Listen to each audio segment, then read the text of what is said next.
Ia. Ia le tua il ni tai o fou. O folofa mfatalo fatu suafa malo Yesu Kristo le tatu li ma le tatu faola. Na tu o leo ma le fua mai whanunga le lei. Mai le tua le tamā. Ia ono le Yesu fou mwhaina fo ina mimo tatou. Mau se avano le lei. Ia ua matou se lua toi matina wa lava le tatou whasoa. I vai aso taitasi. Ia o le aso tofi fo i nei o le ua. Me te watu e o leo wa savalwari atu le tūlai rua. Ia e whaaftaivi e le ri. Maua se taimi ma se lao le lei. Ia e mwhaiona ma whasoa atu ai le upo le tua.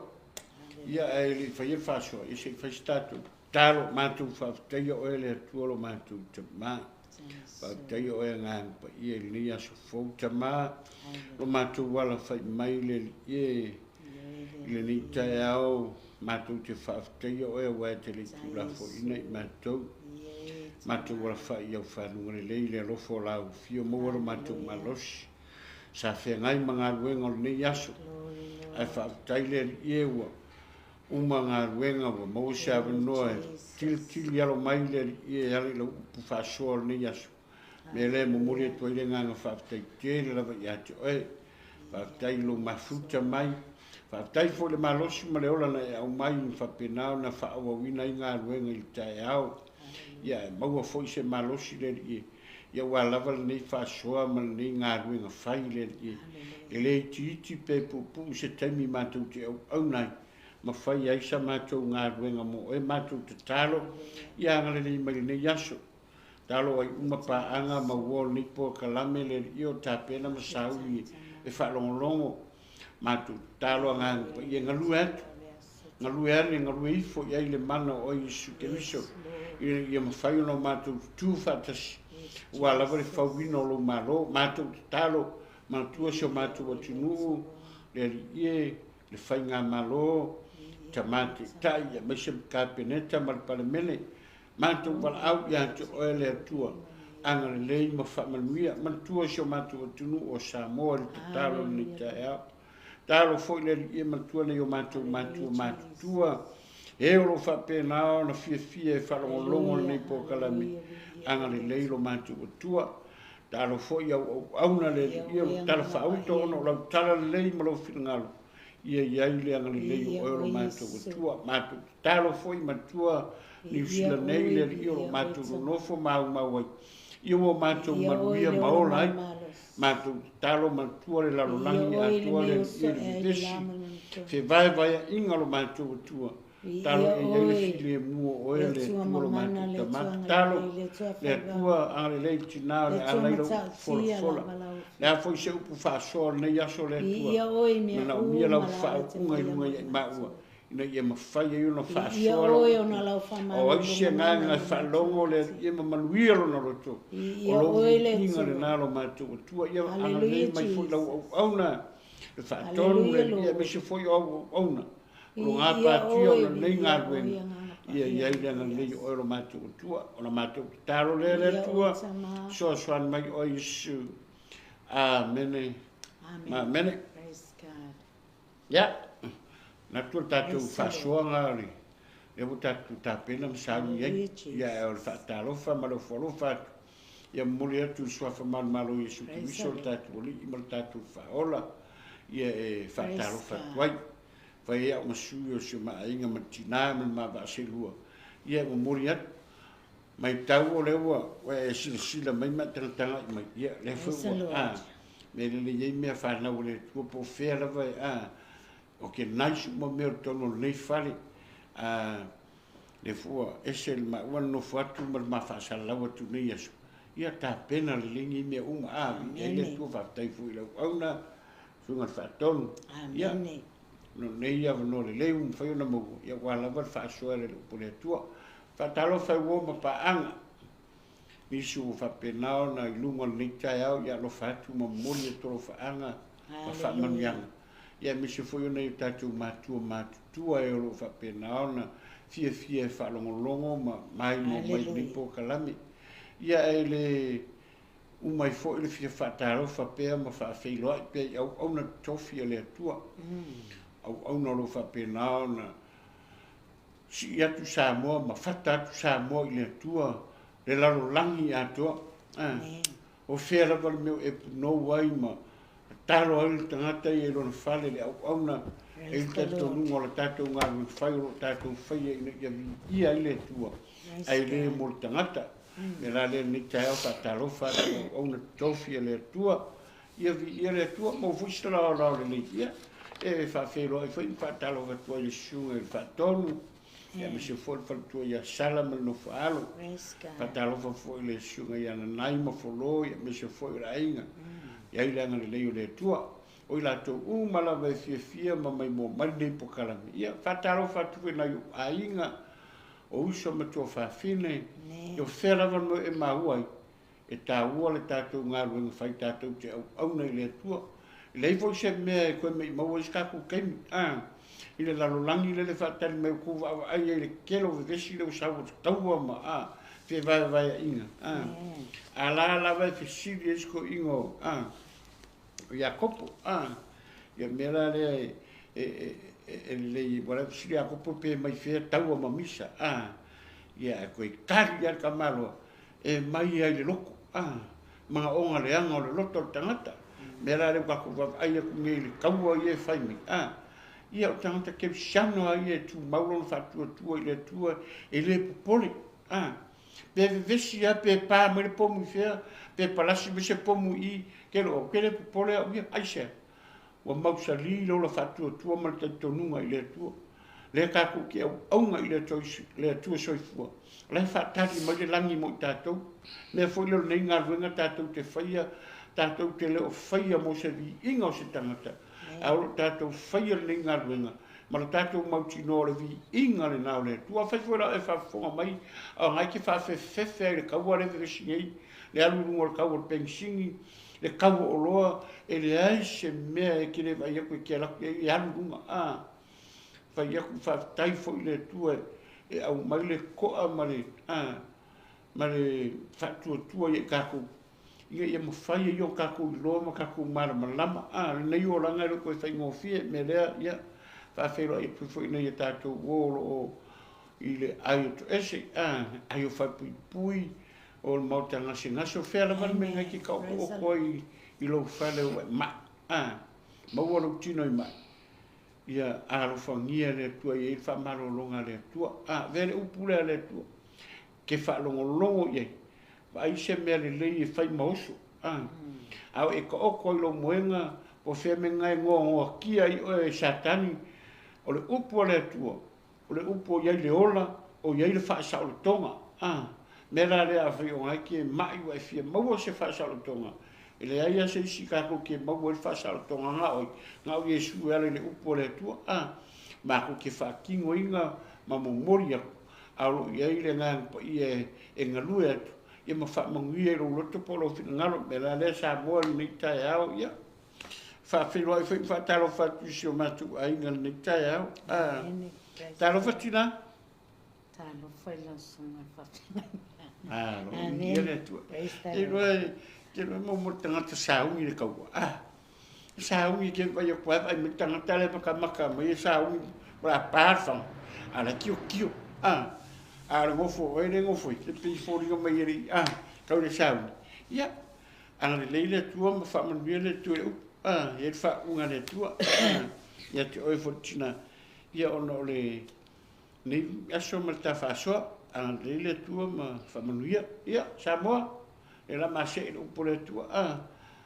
Saungi e tinata tu whaasoa nei aso ia. Whalongolongo ma toa. Whalongolongo ma mautinoa. Ia, ana le mai le tua ne tae au. Ia le ri. Ia le tua nei tae au. Talua ye ese ala mata upuno sauni ya.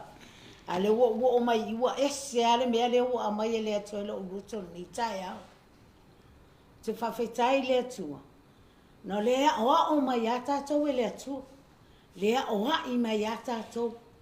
Le whala e au mai lava le tua ina ia tatou popoto. A tatou wata mamai e tu solo na whina ngalu pa ia. Ane te o te fia whaatalufa tua sia. Ta mai whaatalufa e. Whaatalufa tua i le pa ia mani mamalu. Sa moa poto poto, sa moa mata mai lunga ni upenga ta whailangi vi ia le atua. Vi ia le atua yati o tou, a whai o tou whamanu yanga. Ilo ma tu lai atua i fo i le nei tu lau le aso. Ma nofo atua i lunga le nei lau lau. Whaasoa atu le upua le atua a. E leo stato upu, e leo se maa upu, o le upua le atua. E a oao, e a oai, e whaatonu tonu ai tato. Ma whaahata mamai na ai tato. I lona lava whenangalo.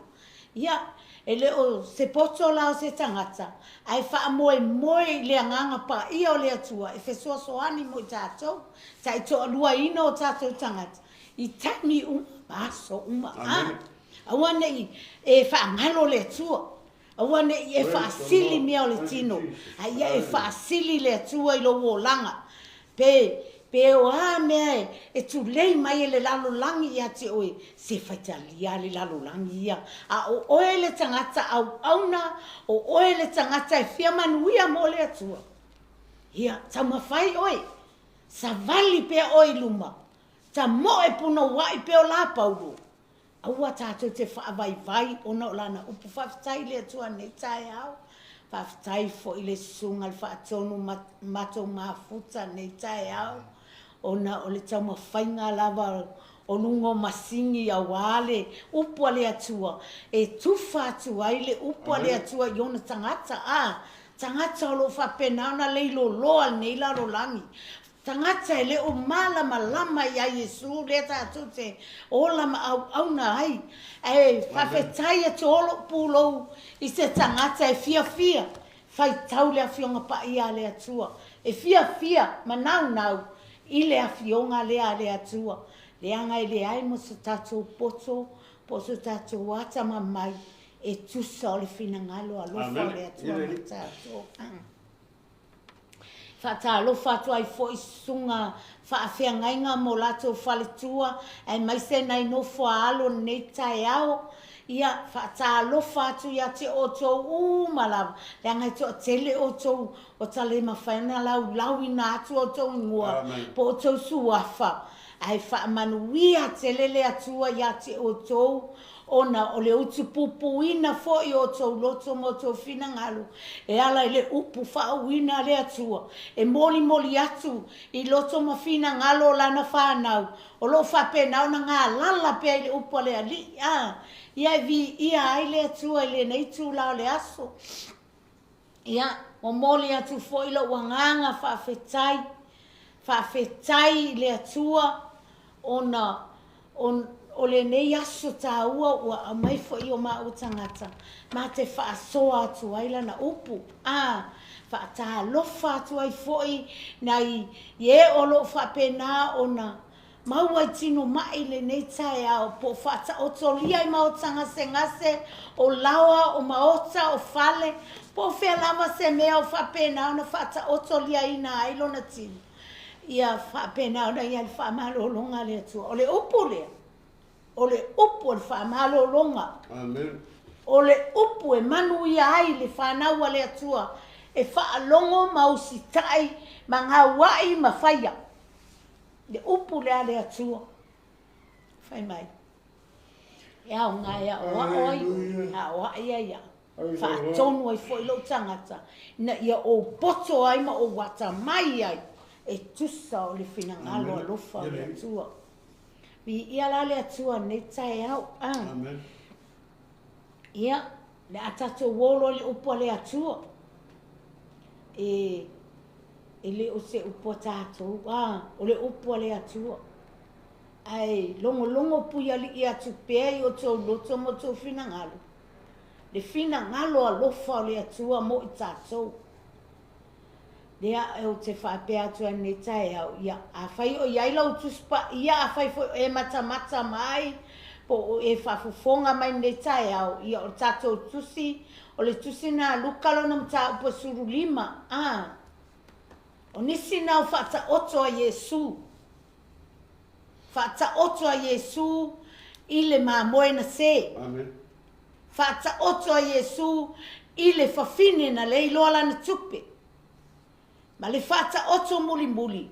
Fata oto e le tama loa e lua o na tali. O le tama matua, ma le tama la titi. O le tama la titi. Ia e whai asina whaalonga tāo tama la titi. A le tama matua e se le whaalongo tama. Sa whapena lava o na nonofo ma le tama ma usi tai e mea e whaatonu atu ai o ia le tama. Ia le atua le nei tai au. O le au tala noa ia te oe i le whata oto nā i le tama loa malana whanau e toa lua. O le tama matua ma le tama titi. Amen. Hallelujah. O le ui. Sa whapena ona whai atu lona tama e mailana shea. Se i alu. Ia me o le tama titi e. So te lol me al matua. E wha putu o al matua mo lana whanau. E wha putu e le matua mea au e le ngata o mea e au ngā mo la tau. E le na o tupe. Mea e whai e te tonu a onga o a mea uma e na nau e le loto al matua. Ina ia whale leia ia onga al whanau. E wha pena lai tātou ni tai au. Tātou tala noa i le leo le atua i te tonu foi o le whata oto lea i le tamaloa mlana whanau. Whai mai, wano whanofo tama titile o sau whai atu i lon tama e mai lana share. Ia e le whapea lana iei se tala le tama na whai tama titilea. Na ona sau lava le tama titi whai atu le mana onga le tama, whai lo le tama.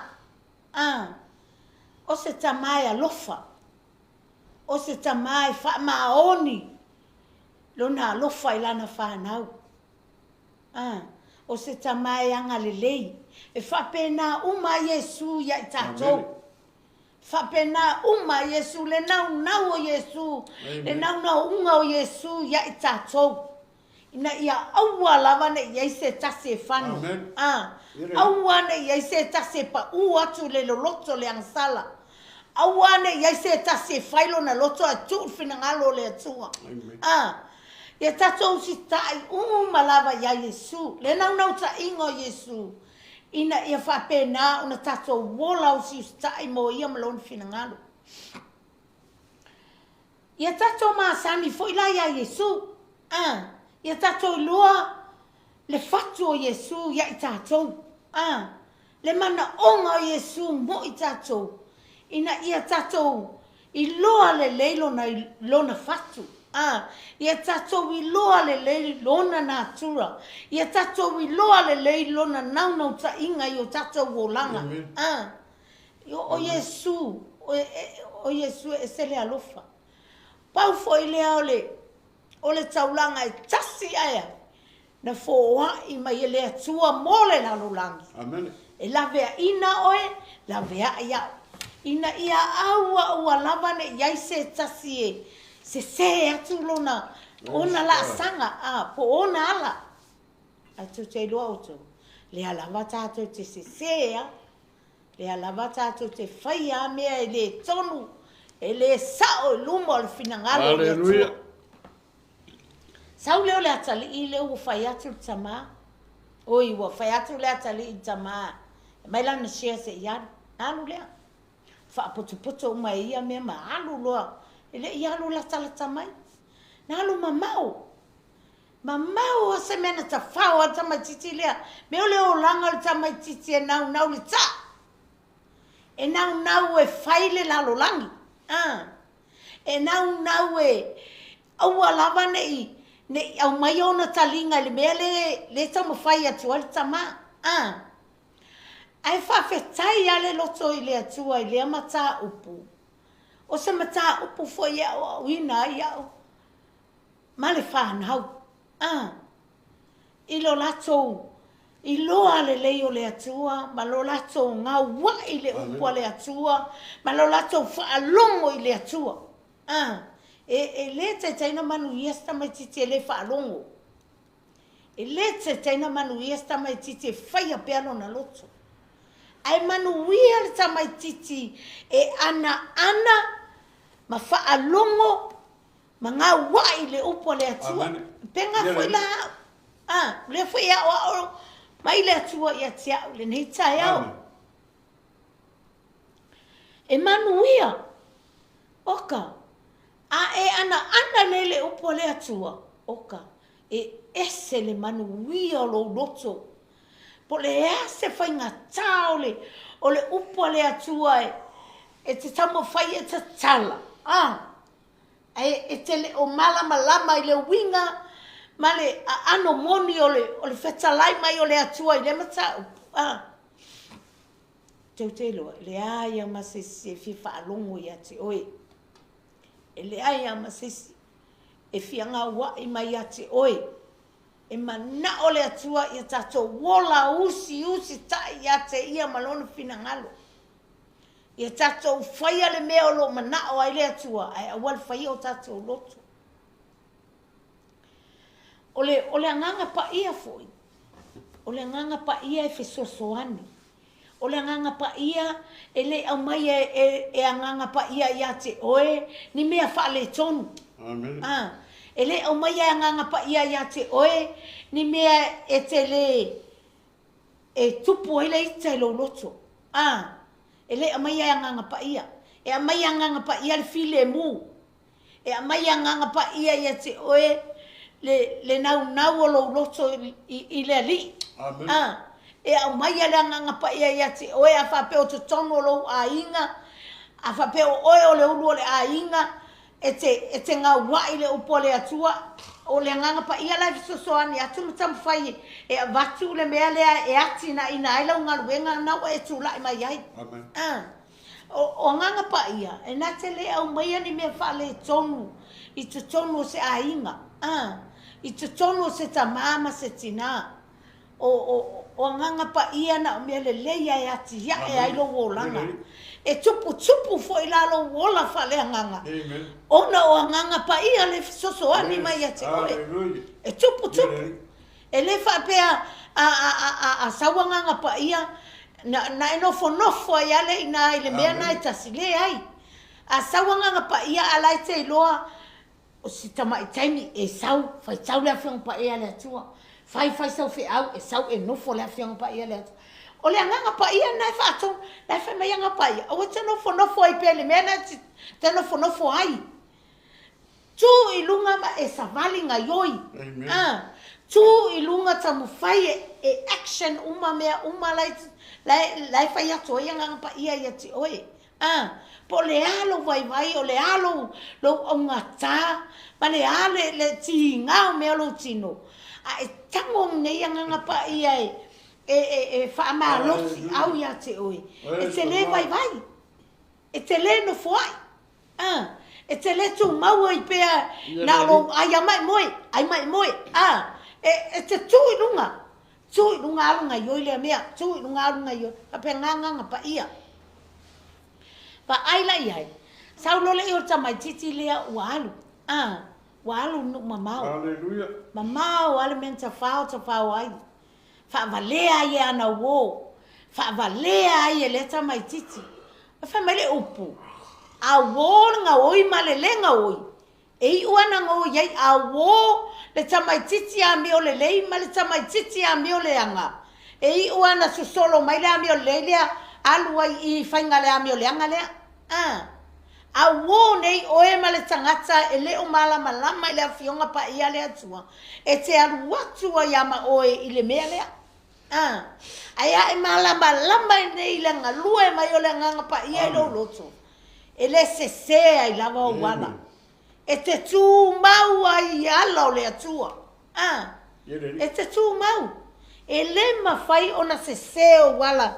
E te savali ai ma whaatonu mai ai. Oe le stangata fa mai le ma recognize lua wala to o mai ona fa pe mai lea ia te ia lea o a oe wa mato I lua wa e fa mo lava ma wa e le matau I se tas po se tangata wa le matau wa se tangata o wa e matau I le atua Wa e fa mo ia mea uma I luma o le atua.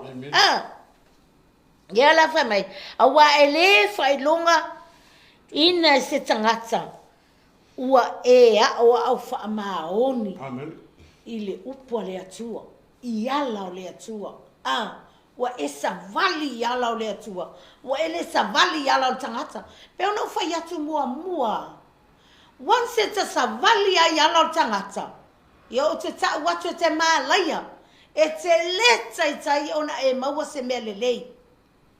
E te leta I tai, e te fiu e tamu whai e fia tele ni au tupe, e le tele. Langa foi ne te whaalango tangata. E once te whaalango ai le atua. Pe I titi asina mea ia te oe. Pe se fulu sene ase mea ia te oe. E o atai au, wa tota la, o atu le sas, o lima ta la. E whapena. Ai mai fea. Mai le atua. Pea e tatalo I le atua ma lo loto atoa, lo malosi atoa. O lo wanganga atoa e te whainga luenga ai mo le atua. Amen. Ai e anu nei na oe. O te tau watu. E ngata I natu sene na. E ngata I na. Leanga foi laua e whaalango I le atamai o tangata. Awa e le whaalango po le alo walea. Po le alo le lose mea. Po le alo le whaatamau a inga ina oe. I le upo le atua. Ai once te ana pongi ai. Pe o sau ai su. Ana pongi. Tatalo. Ana pongi. Tatalo. Fai mai o le malo si anga na o lo tangata. Amen. Le upo le atua. Ia O lo malo si na. Fai mai e whaateleina, whaatupuina I le atua lo malos, ana I lana upu. E le se o tātou e luol fina ngalo le atua, pe a whai, na o lo tātou momoe. Na o lo tātou wheala e ai. Amen. Ti ngana whai mai le ngutu, o I le manawa, walava lea. Alai sua malia le ngutu le aluato le mea ai. Alai fai mai ia Yesu. Le na fa oso ti Apollo I le vau. Fai mai fa se fulu. Au o ana pongi te malo. Fala ina. Ona o lea. O le nau o Yesu I lona tama. Ai a tato. O fa pena e ala o nanga ia Yesu. Na nau o tatou loto ia Yesu. Awa tatou te na nau I mea o le tino e le ese ao ngā. O mea e pala. Ai na nau lo loto ia Yesu. Te wa ai e le ngata le whaatamao a inga ina o ilana upu. O lo whaalau te le ina o le fina ngalo le atua. Oka. O mea na e leiloa. Wa e loa. Wa e loa. Wa faali mai le atua ia te o e mea lilo lo na malo. Wa o fa ma ai o mata. Mata fa le nganga e le mata tino. Mata fa le nganga. E ola nei fa le nganga. Le ai asesina te fa seina oi. E fiu le tangata e toi lue I ma olo wo langa e le toi ma fai. Po le ea le sau e mata ngō fie ma mata lasi. Lana sauna e saua ia te oe. Wa e loa le lei. Pea e whale anganga nei. Aia e whale tino nei. Oka e isi ia. O le whai ngō fie ia. Whai ngō fie ia na e talia mena. A wafoi.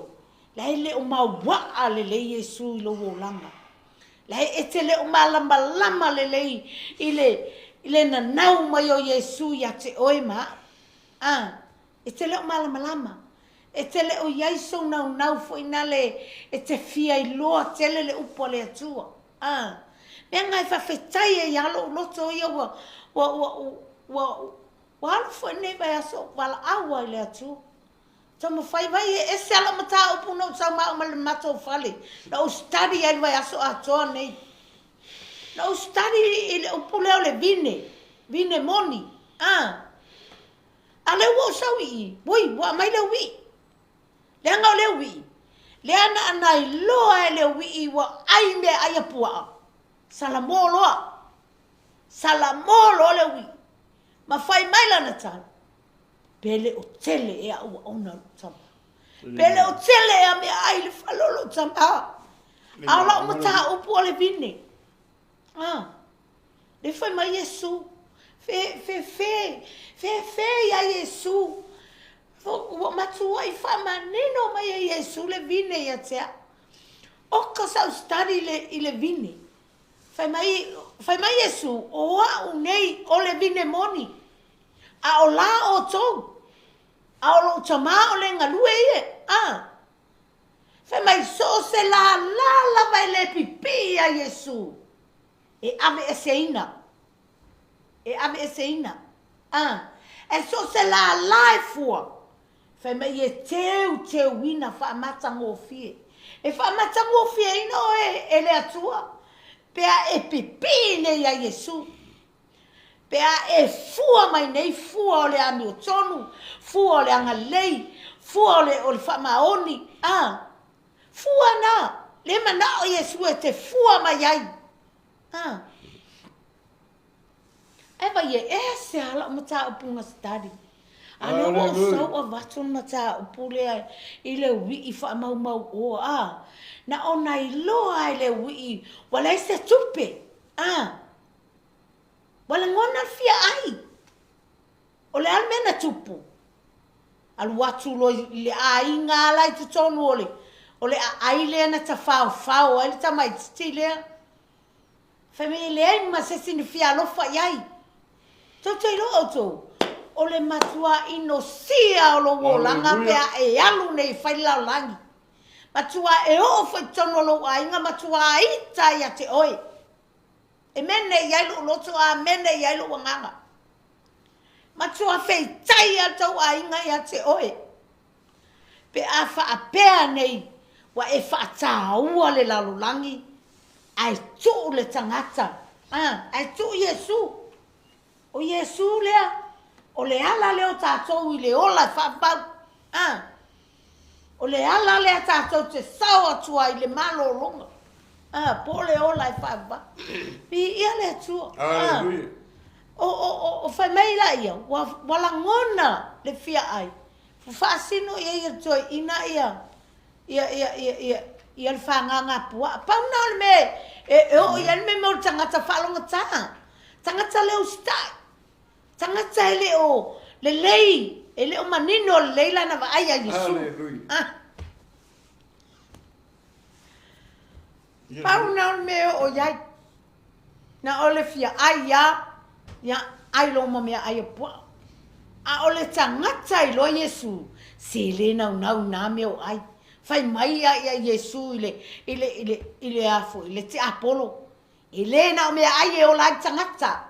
Awa fionga uma tu le mai fonga le atua. Me na tuma onai. Pele ia nya me ai to fale. Ai ma ona le fionga pa ia le atua. Vi ia le ali. Wala ma namo oi. Wala ma lo no fo le upo le atua. Ai ana ne lo to le ai. Etele fa mai e swama li lo mutu ai o ona lo tingana fa mai lo manava wala va ya na fa mole wala vale na ala fa mai alo fufonga amai pe ma atili ya ona fia lo hallelujah glory Lord esele le yo le atua ia so malava Elena o sina taimi, Elena o se tula, Elena o se tausanga. A o aso malava lowo langa. Amen. Le na o Yesu ya te oi. Te va ai fia ne ye pese, ma aleluia ya Yesu oka. Fai mai na la ngona salamo. E fai mai. E va ai mamau atu halon tamau. Pe yo se watali ila sau ele fa pela tama ya tu ai pea wa alu ai e fai la langi tu ai pea le ai ele fa pena le loto to ina le Amen. na mo ele to ina ma fa fe lo ai se ona tali wa fusi wa kisi me ole nau o le loto ila na fa nau o le tamale le o se tamai na nau lona loto i lana whanau ia ola manuia, ia ola maloloina, ia ola tā pena le lei le ainga atoa mo le ola e whaavavau. Oka, e maina sala mo whai atu le toia ina lea i lana au na. Ia, mai se vai fou, a mai le mama fou, a mai le ofu tala loa fou, se va ai. Fa ofu ai le ne tamai titi wawa ai atu toina, oi, o lai sau ma ofu masa e sai. Mena e o ia tātou, pe a tātou tu ua nei Yesu. Tātou, once tātou te tu ua Yesu, o mena e o ia tātou, fai o le masai sai o tātou lava lava. Fai o o le manu leanga. O mea nai o ia tātou, pe a tātou le tā pena nei le upo le atua, ma le lama saunia i tātou mo le atua. E mai a na sauta maa lua lea, wa kisi ma maisi o na tali, fai e pāki i tele. Oka se pāki. Bala au uma neighbors. E o mai e fia o lona tali lena le iloa. Wa toe o la mai. Sa oti. Na oti le tali lena o tama loa. Fafena iloa na oti. Mo oti le nganga. Wa le iloa lona nganga laulangi. A le uto e o la mai. Le ua toe fatu lai mai Yesu. La ua ilosa le mo. E le fa pena ea oe maa. Ile nei tu la le. Ta te le fa pe ai foi e yo ta loto. Ia yoe Yesu o au le nei mo oe wo o sala mo mal fa maoni. O le a o fai alo finangalo. Ile aso nei lava. Ioi. O le tu sala tau sanga e afe ma le aso e tasi. O le taimi e te sala mo ma e fa ma wa lalo ai luma le atua. Te talia o ele to lenga le to tu avanoa. Tu avanoa le to i ta tangata. E fa manuia fo ile to pe a fai. E te sala mo ma le fa maoni ma ele liu ese mai a wansa. Hallelujah. Amen. O le winga le upuna sala mo. Li liu mai a wansala. Li liu ese. Au e te toi fai ale anga sala. Ai fai lo le meo lo finangalo a Yesu ia te oi maa. Fai le meo lo nau mai ai le loto Yesu ia te oi. Wa uti taimi. Wai fai te toa lo na toia fio mai. Amen. E aona fai a ea nunga tato. Hallelujah. Tato wama ai atu ia te ia. Wa tato lo wa tutupu mea ia. Wa tele me wa tutupu. Eoi. Wa saula wale fili ataki ya le au kishano. O le au kerisiano la ele o ale fili laulangi. Danga lailo al fili o lana vaenga au la laulangi. E pe ya o tatou ale saua le fili. Amen. Saua le fili fasioti fa leanga ma fa umatia lo wolanga. He just come and destroy, damage, kill you. Va io el missionale.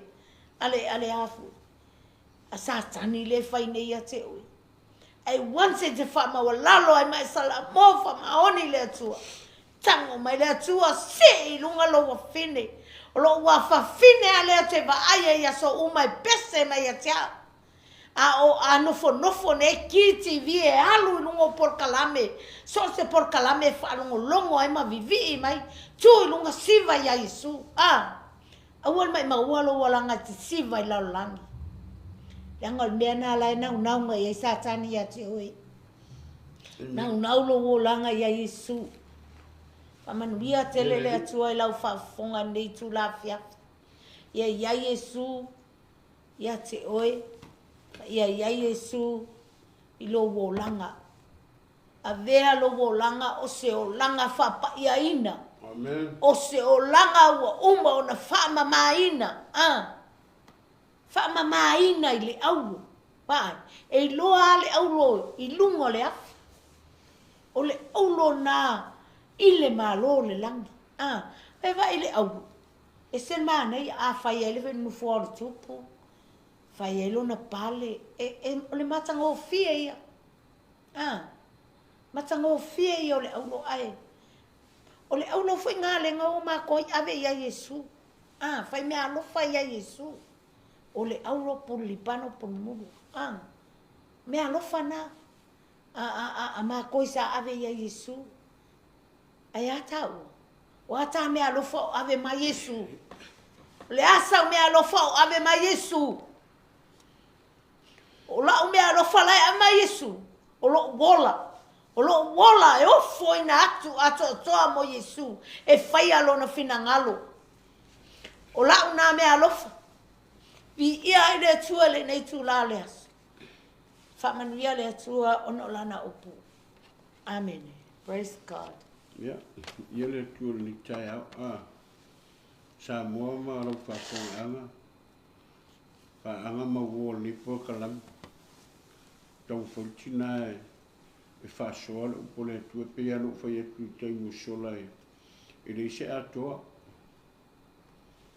e le fu se ato to so nei lo o pole tu au le nganga le ye ma o martina e na fu le le se me wa mai le tu em fo no ma tu fai se me wo lo mo tono o pole tu mo fai o man via yo ma tu lo me ngale kau fai kau kufa wa pe tau fam tala tina ile tala ile wi tangata fa mau o mau me ala ainga vai o kele yo o ia ia ka ku o fu le si wi kele awi e wi ala o le wi o marfana ia e la kiki asi menga nga mai mau ai fa tai le tua nga le se ngole tu anga le ile nga po io le tue ma kele ngo fo ku ngo fa pele foi lo tau fatina e fa so o po le tue tau fa la lanu tu pe fa matala tu le nga luenga nga fa ile ile o le o le fa mau o la lang tau fai fortina e whamatala ia meo mo tupu le soifuanga ma leo langani. Ngō ma kuaila tala Iakopo. O toi tau aro ma fufau kala Iakopo. Fai me Iakopo e mai fea taua ma misa. E mai fea taua ma misa. Kako wawai e kupu o kelo kaua i e kupu ngi. Siri mai fea ngā kaua. La me o kaua, o fesiri ke leanga, le fesiri e Iakopo. Me Iakopo fene mai ngā kaua ma misa. O fea e mafua ma iai. A lea foi le me waringa kau sala elu ma lartu kau ma Amerika. Aisha, e leise me tupu fua u noa misona mafua. Mai lai kau o la vanga la. A le whare kongu e kako ngi. La fare con Samoa. Amen. E fa pena uma pe kaungi e fika le tu fare ngang con o ainga. A vesi Samoa e uma mai ni e usla nei e be e vesi ainga Samoa. E fa inga poi loko ainga ni usila. O le mena sa mo ka fatina le ringa mga o fuile e ko koso nga ko I ya Iakopo kala Iakopo nga fisile Iakopo mai fea taua ma misa mai fea e mai ko kongare ko karia Iakopo mai e mai ko kongo mga onga le anga nga kongo loko mai e fisile ka malo nga ke rolan ka so se mere leia ke faia. Ale lei se me mafua mai fe, mafua mai loko. Ale anga se me ke faia, mafua mai fe, mafua mai kongo loko. Wa uma lava me ke faia. E mafua mai o le loko anga fau mai mea. So ale anga langi me ke faia. E pero fa sausili e mafua mai fe. E mafua mai loko I manga onga le anga le kongo loko. Malan me le mga oile tu e ka mai ma fa ad me ka ku. Lan me le mga ka pule nga fa to otore. Mga mia le ku e sala mo ma se me e fa ya. Por aro fa le kon, por aro de anga e fia. Por aro fe vai ai fa o ma fa ku pu vesi, fa o ma fa ku pu fa la velave. Al temi le ki sala mo. O le ka ua i o le kaiminga i runga o le atua. Ese le ka ua o i runga o le atua. Po le au koe ngā whaingi ke whai ai, po au koe ngā ngā yoinga e whai, po au koe ngā style ke style. Le o whai oki ki e ngalo mga mei le atua pe au i ngao le atua e. Po le alo whale kongu, ke lore mga ngai o kara, o le, sue e ala pe o le, e kong fai ka o kule karare i akupu, mai akupu. E mai whea taua mamisa, o iante o tau. E reo le nei e, mai o tau mana o le anga, o ro tau i o tau tino uma. O tau tuina nau, e le i maua. O tau fasioti, ma o tau losi, e tau te le mawhai o na maua. O tau fe mi sai, ma fai taua, ai le maua, ina ua o tau le ole hatu, mai le mai ngai. Fai mai rola i o tau ole hatu, ai le maua. Awa ole hatu, ma le faa le tau, ina ia faa umai mea i o tau mana ole anga. E vai, mea leo le fai o mea ole anga, mea leo fai mea o ia ko fai mea le loko le anga ro. Me ngā re inga vivesi kāka. Kako vai e fwysio kako a kungu o Samoa. Ma ki roe po le aro kako ai kaumare, kako moku mai kako mai taula.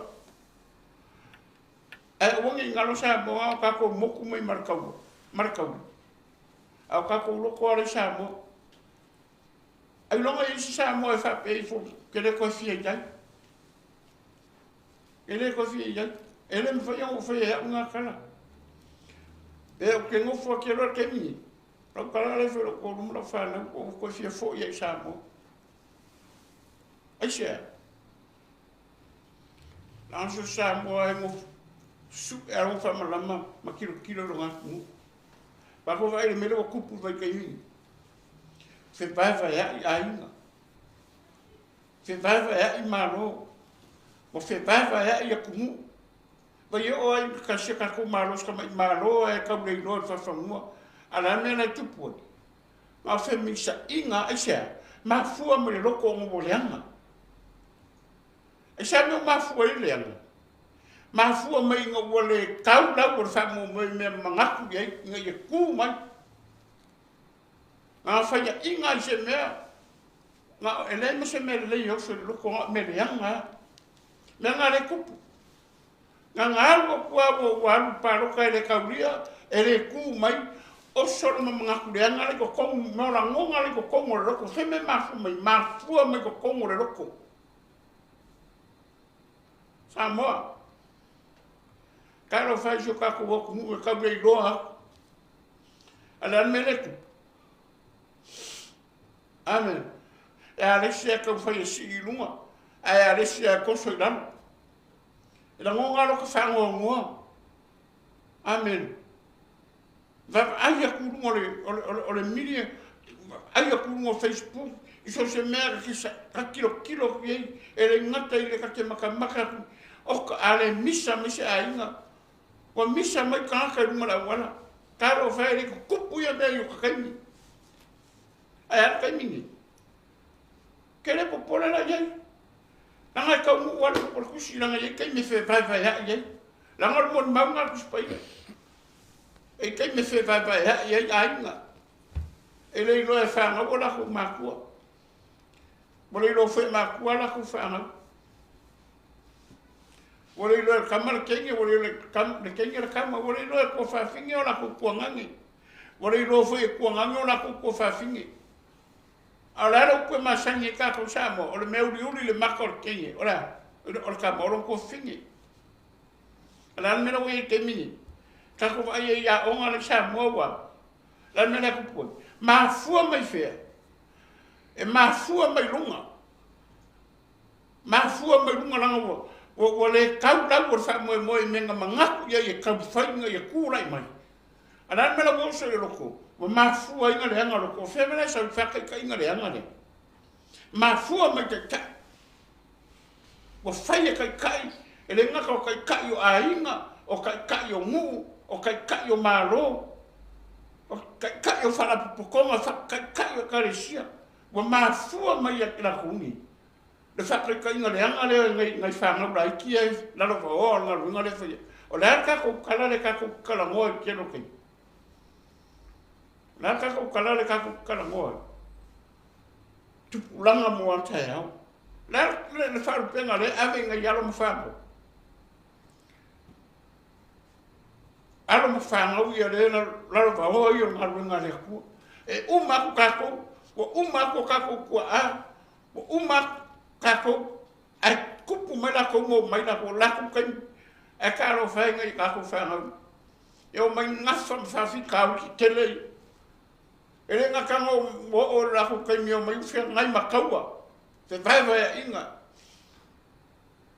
e mai maka me ia kupu mai ko so kako mu sa mo Yo fa como ala ngalo pule ku la ma ku ngalo nga fa la ngalo nga o ngale ku fa se ya ba ku se ya asu ku se fa mal a fa yo la se me wa ku pulo fin ngalo wa fa ngalo la ngale fa ala fa me ya ku ai sa wo se va ya ye ai sa wo se va ya ye sa mo ai sa wo se va ya ye sa la ai se a você vai para e ainda lá no nami o com o carecia você vai para o caco vai aí no morrer o ai faz a você me sai mais carecia ai se ma fua mais fe ma fua mais com o louco meu la monga le anga e lo e ngaka la o mongi la ngal le ku amen me ngala le ka won me lo salmo al esse mai a wa nga ke kupu mai eu ma fa marangonga ke lo por hangi me won le van ngale ko lo won ngalo ke lo e algo lo ko ka wo lo na ai le ye le vecino o si kana ka wole van ngo foi fafu wole ko yin si ai ni sa mo ana mele ku ana va ai ko wo ma nga mu se me wo fa mi nga ai ngalo wo ye wo ra nga ai nga que eu conheço sou eu lá na lá de desse aí se mas como o louco na aliança vole le se louco aquilo é chama o foi quando eu por aqui fa mau lá no caco louco mas caco sabe vai esse mas que lo não conha mero conha louco le também cala le Jacob ele fia e ele é cu quando foi calco cozinhar Jacob ponga co Amen. Le mai ai le fesilia kamaro la mo ku puinga me fe me mafu mai. Sa peka kai mafu mai ai kai la e mafu mai ai ya oi. O na ku pu fa ficar o na de fesilia malo e mafu ya oi me le como lo loco. Ale lo e fa maulalo. A ele lo alu lalo. Ta mo ki ka wa ku ya ki ele sa me maua. Ele fosse kako me maua. A fai o kai o le carecia. A o le lofa maulano. Ele fai a inga le carecia. A o le lofa maulano. A o le lofa maulano. Ele manguia le carecia le kua. Se o que pole pe ingisi pele ingisi. A me que pole. Punga o fai le menga mangi le kua ki oi. Que lo saro konga ngabo ia oi. Saro konga ia oi. An nga le nga kupule se fa fa. Ongo wa. Le si me o fai o kore cara fai o kore me fai o kabo fai e fai nga kana isia. Ko fai fa me nga. Ta ko ese mai mare me. O ya sa mo ka uri ro fa mo la me o ka se vis. Ta ko fo ia no se kuala no fa mo que le fa como ko esa mo a me se ka ko e fai mo ka ko lunga le Facebook se fa mo le ia awa ka ko ke so ma fai au ngale tu la ngale se me au ngale ko fai Amen. Praise the Lord. ka ko vo ia ka ko ki fa sala la na ola la fo ka ko kala ya au ngale tu ola e me au ngale tu fai amen ame au ngale ko fo se pa ua ola au ngale ko le fam si mo ska ka fam si mo le ko mai le sa ka ko ngal wenga fo ngai fai fam si o le amo au fa sala longa kau ai le au ngale ko au fa sala longa kau ai le au se fa mo o le au nga fam si ngal me le ko pe o fa pe le fa o le me ngale ko e le fam si mo sa tangata pe ese loko ka si pe ese loko sa mo fa mo le o le fa masi ngonga le tua e ku kasi al fa masi ngonga le ku ele se pule o ke musu ke le fa masi ngosis ma o ke le fa masi ngosa o ke lo ke mi ke la yo ko lunga karo fa ngai o uma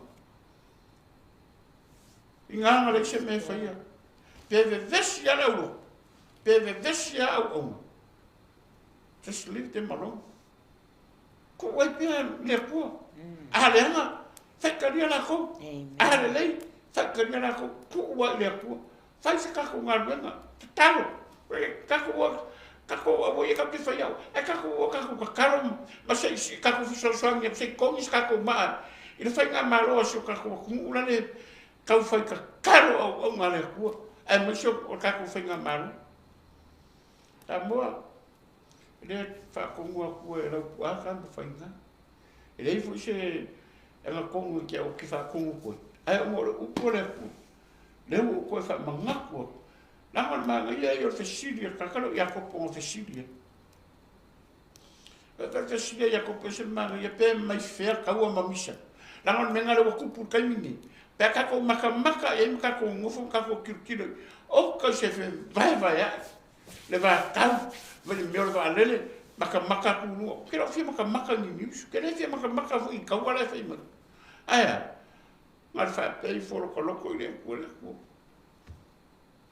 miro file mu elo file mu fa file mu lo la ni ka wala ko ma se fa file mu ko sho ma ko mu de sila de sila kele me fa ma simonga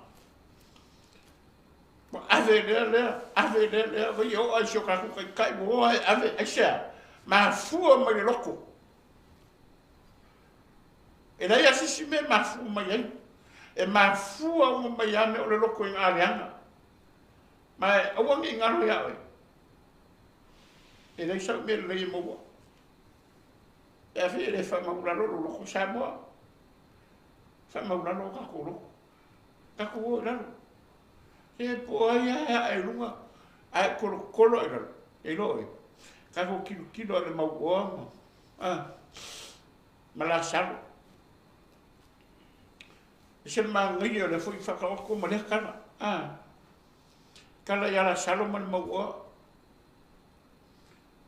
fa kai foi le mo ngaru le ai o ko au mo se la via apre amo se fa mo le se longo ko ka ai nga ma longo ku ma ko ngale longo ku ma ko fa nga ma longo le fa mo le ngai wi mai ile wala le wo yai ai sa bo lo le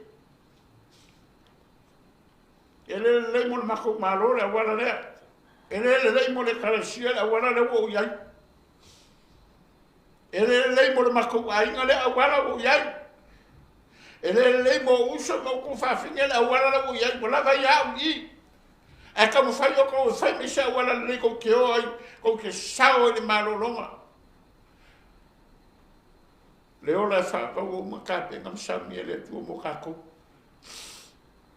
ai la tu mo enteri o ia fa tu le swafa na ia vatu ia le manguia vai ka wai la ko fa na wole ko ke loi e ser ma ria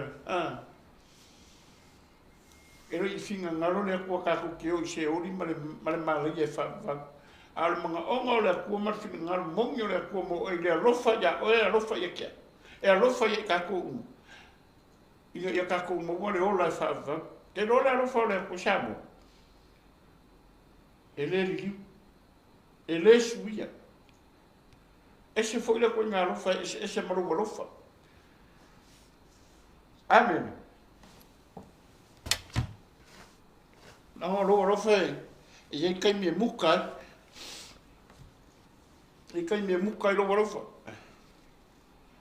Ma lo foi ele mo iskai. E ia ia pelo lo gorofa iskai. Ai lo le ia pelo lo gorofa. Ma upu. Ma nguku ara isi fakingo. Ora lo fa nga lo fa mai Yesu ya o ema. Ba ai ai maka ki ora lo fa le ko fe ngale. Ngalo sa ko. Inga ia maku le so kwa ko de lang. Ar fa de lang. O ngofo o ema failo fa unga kele fial de lang. Amen. Ai ai le vangoa mai le ku. Nga wa Yesu sa tau inga ia. Inga ia mau e mau le ola fa sa boa. O le upu nga le tu mo kako. Ma kako fa so fo nga. Fa maru o foi pe fa pe o fa ora mo kinga ia.